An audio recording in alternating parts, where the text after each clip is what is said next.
થરાદ ખાતે સંત જામનાથ બાપુ આશ્રમ ખાતે સંત શિરોમણી રોહિદાસ બાપુની 648મી જન્મ જયંતિની ઉજવણીનો કાર્યક્રમ રાખવામાં આવ્યો હતો, જેમાં થરાદ, વાવ, સુઈગામ, દિયોદર, ભાભર અને લાખણી તાલુકાના ગામડાઓમાંથી ભક્તો અને અનુયાયીઓ હાજર રહ્યા હતા.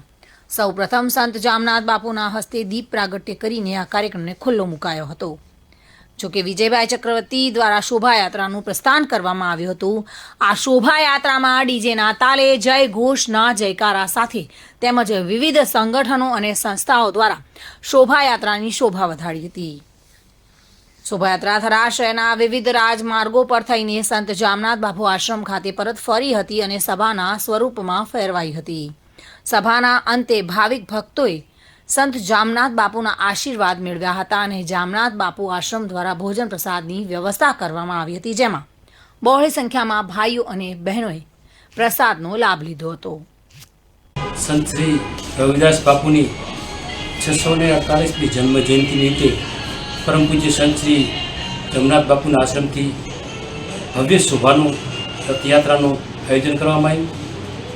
યાત્રા મેન બજારમાંથી નીકળી સ્વામી વિવેકાનંદના ત્યાં પુલાર કર્યા, ડૉક્ટર બાબા સાહેબ આંબેડકરના બાવલે પણ પુલાર કર્યા અને શોભાયાત્રા પરત પરમ પૂજ્ય સંત શ્રી જમનાથ બાપુના આશ્રમમાં વધારી અને આ સમગ્ર રેલીનું અને શોભાયાત્રાનું આયોજન સંત શ્રી જમનાથ બાપુ દ્વારા કરવામાં આવ્યું.